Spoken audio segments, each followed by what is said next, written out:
Next week, federal judge Lydia Kay Griggsby will sentence former Baltimore State's attorney Marilyn Mosby, who was convicted of mortgage fraud and perjury. She's facing up to 40 years in prison. Today, though, a number of attorneys, 50-some-odd attorneys, came out publicly calling for President Biden to pardon her. Go to my iPad, please. This was a statement released by attorney Ben Crump.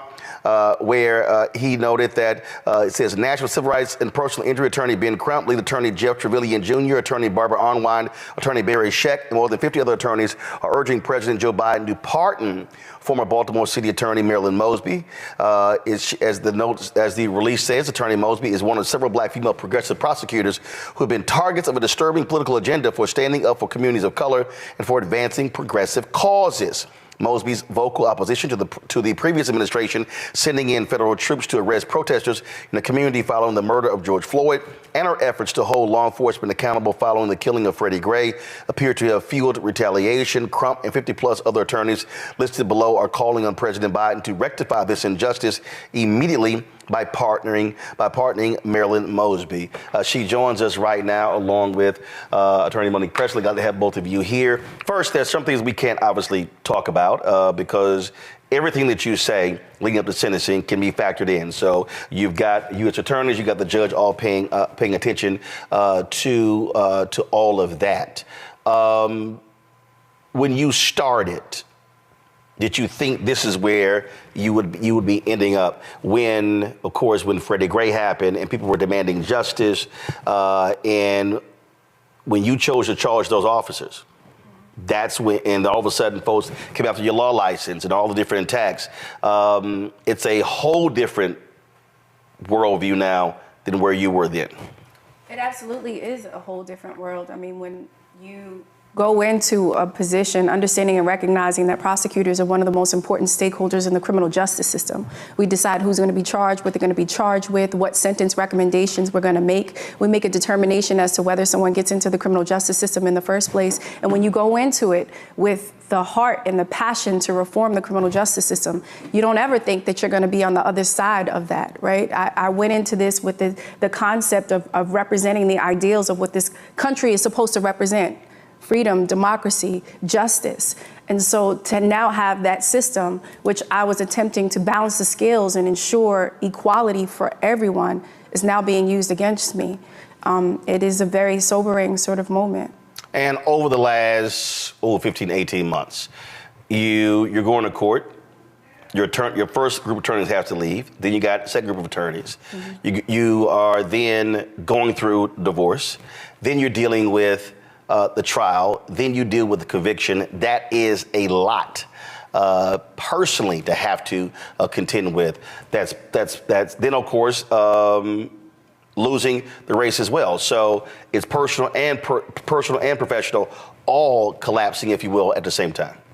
So I mean, to be honest with you, it's been mind-boggling. You know, it's definitely been a storm.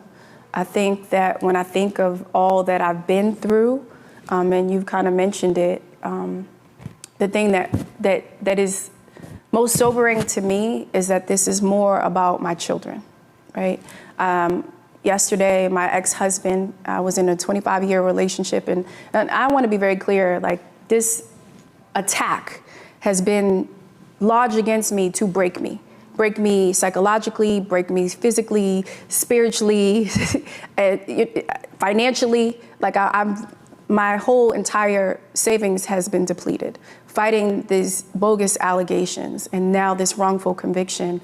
But the worst part is that my children, my ex-husband just yesterday lost his presidential race for city council, and my little girls came into my room and they were devastated. And I said, it's okay, baby. At the end of the day, this is just an election. And in my mind, I'm thinking it's not like he's fighting for his liberty. It's gonna be okay.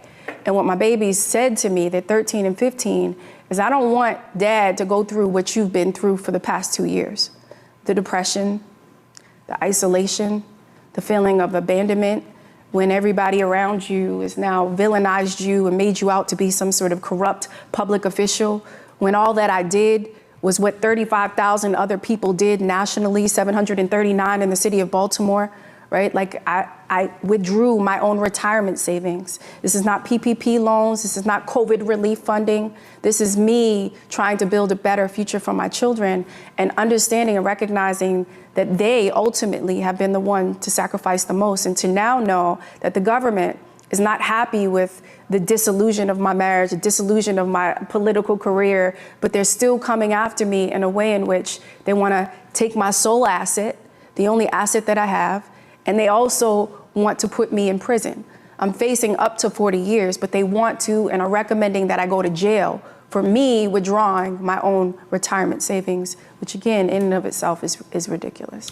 You talked about, again, the personal battles. And I mean, so here you are a public official.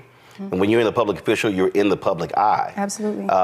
And then all of these things are happening off air, behind the scenes as well. And while all of this is going on, you're trying to sit here and maintain sanity. I've seen you at different times at different events in the last several years. But for people who don't quite understand what that is like and what you have to endure, walk folks through. And how have you tried to maintain sanity? To be honest with you, I think sometimes I still think I'm losing my mind, but I thank God, for the isolation. I thank God to be honest, I've tried to find the beauty in this traumatic sort of experience. And I wouldn't be able to do that on my own. It was because of the isolation. It was because of the people that I loved unconditionally that showed me the conditions of their love. It was because of the abandonment that I felt, the depression that I went through, the toxic addictions, me trying to numb my pain, that I was able to get through all of that through God and to get closer and to come out of this crucible stronger, wiser, and more empowered in my faith.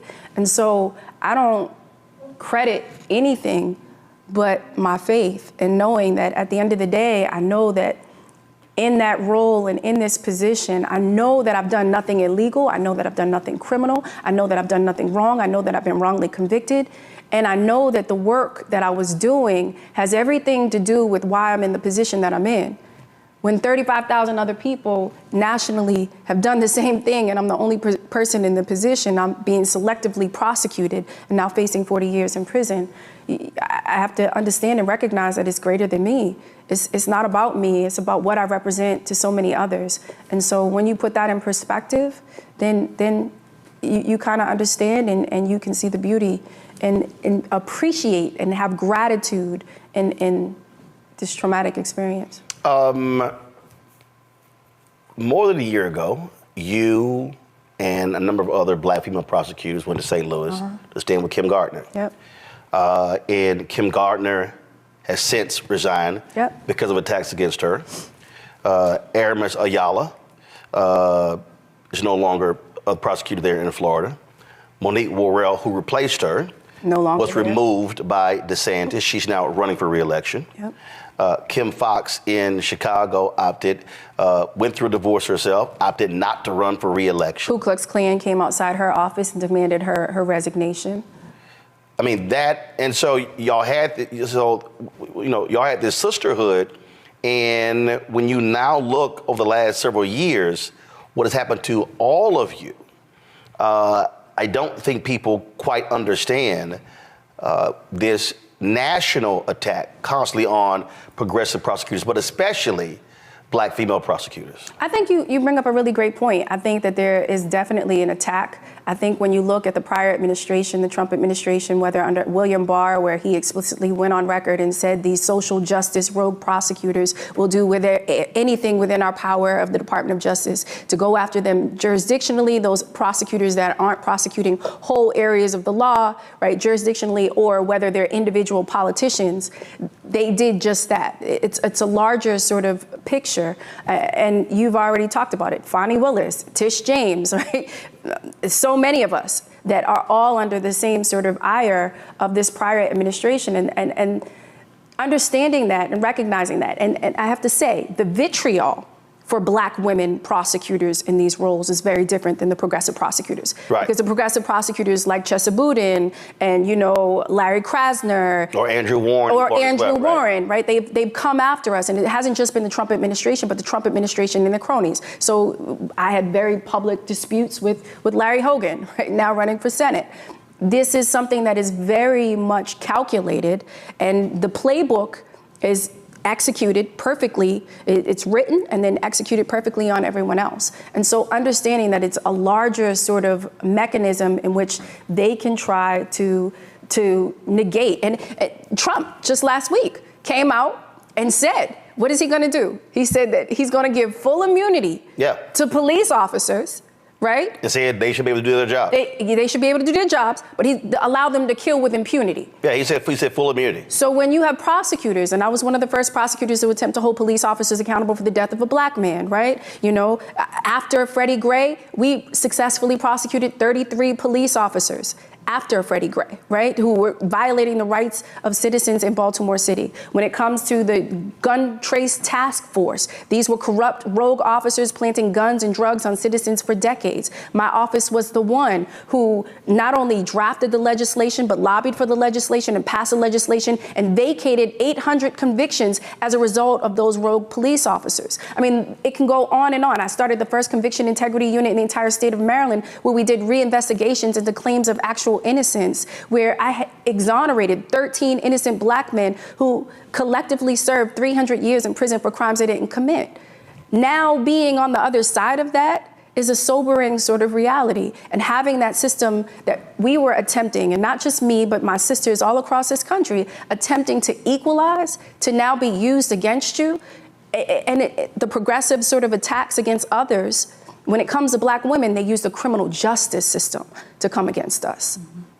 I mentioned the support that you have been receiving, not just from the Lawyers Today, but some of the other folks in the community, folks across the country. What has that been like? Have folks been reaching out to you on social media, privately, email, things along those lines, giving you encouragement? I can just tell you I'm so humbled and I'm so honored.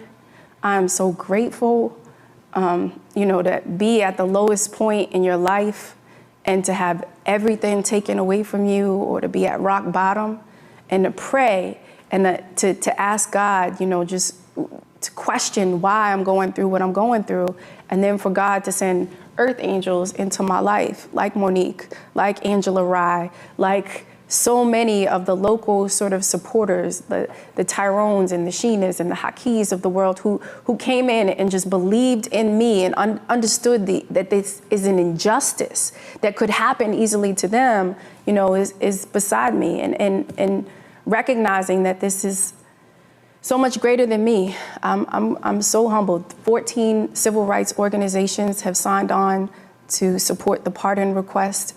58 attorneys you know, have signed on. I'm just so humbled, and there's been over 40,000 people who have signed that petition, who understand that this is an injustice. I'm grateful to you, Roland. You've always been there for me through thick and thin, and provided a platform for me to be able to express, you know, what's happening, the real, not any misinformation in the media. And so, you know, I'm humbled and I'm grateful. Do you regret going to public service? I don't. I always said that justice is worth the price paid for its pursuit. And everything that I did in that role as state's attorney, that was my passion. I did it for the right reasons, and I wouldn't do anything differently. So for Monique, people who don't understand, who maybe didn't follow this trial, we were covering it, things along those lines. What was the basic crust of the government's case that they accused and eventually convicted Marilyn of? So first, thank you, Roland, for having us. I appreciate you and using your platform in this manner. One of the reasons that Angela Rye and others of us came together is not because she didn't have quality attorneys, Marilyn does, but as organizers who are part of the civil rights and justice community, it's important to us that people understand that the role of the prosecutor as someone with tremendous amount of discretion, they can charge what they want to charge, Roland. They can go in there. The grand jury belongs to the prosecutor. Everybody knows that. So that works for us and against us, but it works against us way more than it's for us. So when you go from having someone like a Marilyn Mosby, who is willing to look at reformative justice, who's willing to look at rehabilitation for those who it's appropriate for, when you have someone who's willing to look at charging police officers when they commit murders on the street, and you take that and you target that and replace it with someone like a Leo Wise, who's willing to target people because of that kind of work, who are willing to look at people who are progressive and say, oh yes, that's who we need to get to next. That's where we are now. So that's exactly what happened in this case. Anytime you've got 35,000 plus people in the United States who are activating the provisions that were provided through COVID relief in order to access their own retirement funds, which is all that Attorney Mosby did. She accessed funds that she had been putting in. Was it $800 every 2 weeks? $780 every 2 weeks. $780 every 2 weeks for years until you build a nest egg, which is what this so-called American dream is supposed to be about. It's supposed to be that you go to school, you work hard, you save your money, and then when the opportunity presents itself for you to access your own funds and create for a future for your children, you do it. That was her plan. That was what she was doing. That was what 35,000 other people were doing, 730 something people in Baltimore. And what the government says is that she didn't qualify to be able to do that because she didn't demonstrate a legal standard to show adverse financial consequences or adverse financial hardship, even though the term is not even supposed to be used in this context, in order to justify withdrawal of the funds. Now, Roland, I've been on your show a million years. I'm a stickler for let's figure out what the law says. And sometimes I take positions that are contrary to the popular one because I'm saying, well, this is what the law says. And so if this is what the law says, then this is what we were bound to do when we worked from there. But there was no law. There was no standard. The judge actually didn't have to, but chose to tell a jury, use your common sense to figure out what it means. Now, anybody can look up right now on Google, and if you look up jury and common sense, it'll say, don't do that. Don't ever do that. Asking a jury to rely on their common sense for something that should be defined by code or by judicial decision making is the absolute wrong thing to do because a jury is full of lay people. The jury is supposed to make a fact-based decision. The judge is supposed to apply the law. Am I right or am I wrong, Madam Prosecutor? So I think you're right. And I think one of the things that she's emphasizing is that unlike financial hardship, right, which has been legally defined, and there's precedents that's already been set, this was a provision that was created under the CARES Act that was defined as adverse financial consequence. This is not a financial hardship. This is adverse financial consequence. That has never been legally defined. When we got to trial, the government's witness, the director of the compensation board for Baltimore City, stated on the record at my trial that the only thing, he never gave anybody any sort of direction, none of the 739 other people, other than what was said in that statute. And he said the way that he defined adverse financial consequence was if you suffered a $50 adversity or more. I didn't think I needed to take the stand at that point, right? If the government put on evidence that I suffered more than a $50 adversity. And so, but it's not even really about I know that it's about what happened at Marilyn's trial, right, but it's about the fact that there were not 738 other trials. And it's about the fact nationally that there were not 34,999 other trials, because it's akin to, 35,000 people, that's whole cities.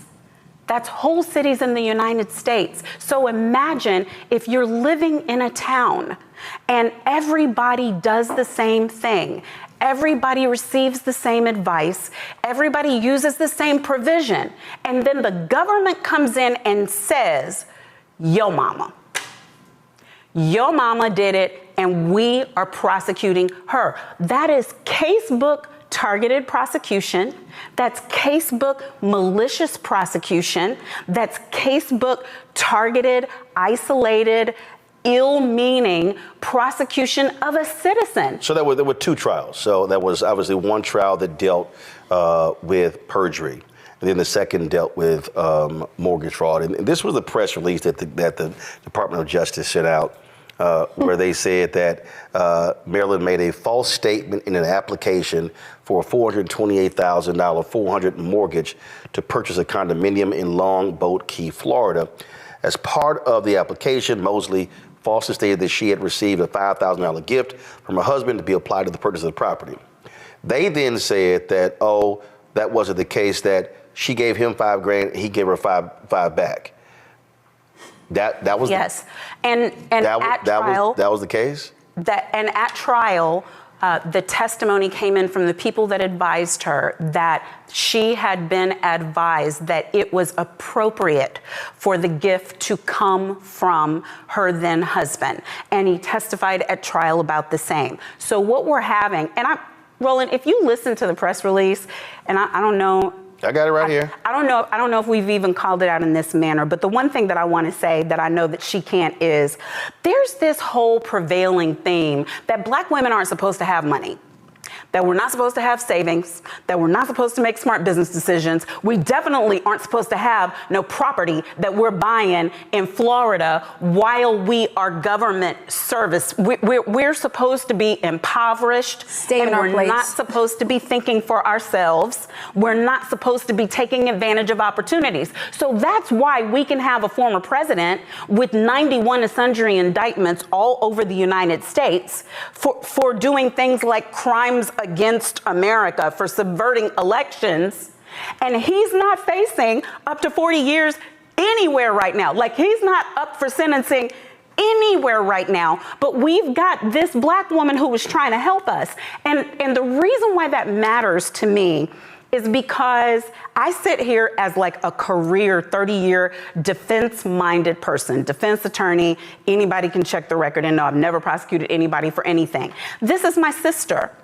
It is necessary. We say all the time, we need progressive prosecutors who look like us. We need progressive prosecutors who understand us. We need progressive prosecutors who come from our community. But then when they get attacked, we have this side eye, we have this mentality where we're tearing down the very thing that we asked for. All those initiatives that she tried to do and did do successfully, her people who follow her, who don't look like us, who don't talk like us, who don't understand us, they will not do those same things and are not doing those same things. And the reason why that matters in this case is because of this.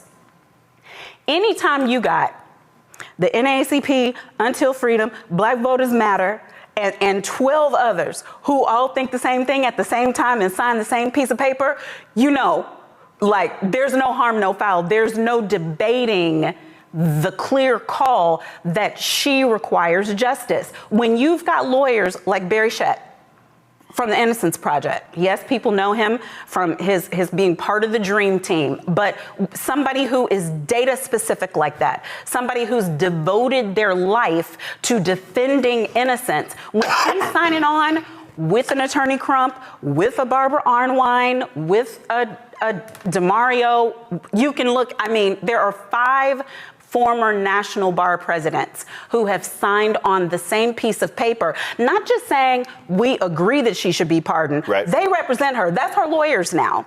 So I say all that to say, yes, they accused her of perjury, for following advice she was given, and for utilizing money from a gift from her own husband. They accused her of defrauding the government for taking her own funds that she had saved for her and her children. And she's supposed to be what sets an example. She's supposed to be the chilling factor so anybody who's bold enough to stand up against the establishment gets the lesson. Obviously, when it comes to a pardon, that comes down to the President of the United States. Yes. Department of Justice, they all do their reviews, they make recommendations. So what you have, though, is this is a DOJ prosecution. And so I take it folks have been trying to get to President Biden because ultimately his decision. He does not even require, Trump didn't even talk to the Department of Justice. He doesn't even have to listen to anybody. He can make any decision on his own. Yes, he can. And the reason why that matters is this. Pardon power belongs to the Chief Executive Officer of the United States so that if every other part of the justice system fails, a citizen of this country, or even an immigrant of this country who is falsely accused and convicted, still has a place that they can go. We are going to that place now because the system has failed Attorney Mosby. So we are asking for people to sign on to the petition, asking that the president, and you can go to justiceformarilynmosby.com to find the petition. And don't get me wrong, these are people who don't want the prior administration. These are not people who want to see Trump in office again. These are people who understand that President Biden has a unique opportunity to right a wrong and to support the people who supported him and his administration and its objectives. There has been no greater champion than Attorney Mosby. She formed and framed her whole progressive system in her own prosecutor's office after the work that our vice president did in California, and was a staunch supporter of that work when people were out there saying Kamala the cop. So we're asking them now to look and say, look, here's your supporter. Here's your emulator. Here's someone who has done good work for you, who does not deserve what she's being given now. And we're asking them to fix it. Questions from two of my panelists. Rebecca Carruthers, Vice President, Fair Election Center out of Washington, D.C. Rebecca, go ahead. Thank you all for being on the show tonight. Marilyn, do you regret taking out the mortgages for the Florida homes? Yep, Marilyn's not going to answer because that goes to the facts of the case. But what I can say is that her lawyers have said in her papers and in the sentencing paperwork that she doesn't stand in a place of regret for doing what she absolutely had a right to do. And she did deliver testimony in that regard, but I can't let her say it here because her lawyers will hamstring me if I let her speak to the facts of the case while the judge and everybody else is watching. The only thing that I will add is that, yes, the federal government was able to come back with this, but let me be very clear that this was something that was being done ever since I charged the officers in Freddie Gray. These folks have been coming for my law license. The past 4 years, they've combed every aspect of my life. They've gone through my taxes, my charitable donations, my campaign contributions. They've gone to my children's dance instructors, my hairdressers. They've knocked on my neighbors' doors at 5 a.m. to interrogate them, my employees. Like, they have gone and literally tried to figure out any way to put anything on me, and this is the one thing that they come back with. And so, to the extent of what Monique has already said, all of that is already prescribed within the sentencing memos, as well as within my testimony. Robert Patillo, host of People, Passion, Politics, News and Talk 1380 WAOK out of Atlanta, who's also running for a judicial position in Atlanta. Robert, go ahead. You know, the list of attorneys who are supporting you, add my name to that list, and I'll go to the website after the show to do so. This is a travesty. And beyond even the black female prosecutors, we saw that when this Black Girl Magic movement started rising to power, we saw the immediate pushback from mayors. Think about what Mayor Lori Lightfoot went through, Mayor Bowser, Mayor Cantrell, the mayor in Baltimore who went to prison, Keisha Lance Bottoms here in Atlanta. Whenever Black female politicians rise to power and start to regulate the white supremacist power structure, we've seen this immediate reaction from the power structure to punish them. And what we see on the other side of the aisle is they take care of their own. They make sure that if you're a January 6th protester, quote unquote, they promise to pardon those people if they return to power. What's been the response from the Department of Justice and from the administration on these calls for a pardon? Because it's very clear that they have the power to do so. It seems that we shouldn't have to petition the people that we help put in power. We haven't had a public response as of yet. I do know that there have been ongoing conversations from the group of us. I'm one of the co-organizers for Justice for Marilyn Mosby. Angela Rye is another. We have been stomping all the sidewalks, making all the calls, but it was just yesterday, Robert, that the official full pardon application was submitted to the pardon attorney with the over 50 names on it, and we will absolutely amend it to add your name. But it also came with like 700 pages of supporting documentation with over 20 letters of support that were sent to sentencing and then sent again, and we are adding affidavits of support as well. So we anxiously await hearing from them. Jolanda Jones is an attorney out of Houston, also a Texas state representative. Jolanda, go ahead. You're on mute. Hold on, you're on mute. You got me now? Go ahead. So I want to say I'm so sorry for what you're going through, Attorney Mosby. It makes me want to cry, but I will also say that you can add my name to that list. Thank you. I'm actually a 29-year practicing lawyer. Criminal defense is one of the things that I do. That's the first thing I want to say. I want to help you any way that I can. Thank you. I also want to say that President Biden needs to pardon you. He's got issues with Black people. This is a way he can show us that he's down for us. So we know how he is when he's for people, and he's had a very esteemed group of people asking him to support you. I believe I learned that they started investigating you prior to him taking office, but they didn't indict you until, I think, 2022, once he was in office. Here's what I can say about prosecutors. Their greatest power is discretion. Yep. So you have the right to not move forward on something. And so I think that when people are peeing on us and telling us that it is raining, we need to look to make sure if it's pee. And so I'm watching with bated breath to see what President Biden does since the official pardon request was submitted on yesterday. But I'm here to help you if you need me. Reach out. Roland knows how to reach me. But based on what I've heard and based on what I've looked into, the fact that you are the only person charged federally with this, after I think you said 700 and something people where you're from did it, I absolutely believe it is retaliation for you doing what's right in the criminal justice system. And the question I have for you is, do you believe, based on your communications with other Black women who are doing great things to reform the criminal justice system, that the criminal justice reform movement has been stifled? Are people afraid? Are we going to continue to fight? Are we willing to lose stuff in order to do what's right by the people and by us? So first and foremost, I say thank you for your support. I'm eternally grateful, especially you being another fellow attorney. You can understand the injustice from a legal perspective. You're absolutely right. I think that this administration can do something. And I had the expertise of Reed Smith and Scott Bolden, who is often on this show. And we were yelling loud.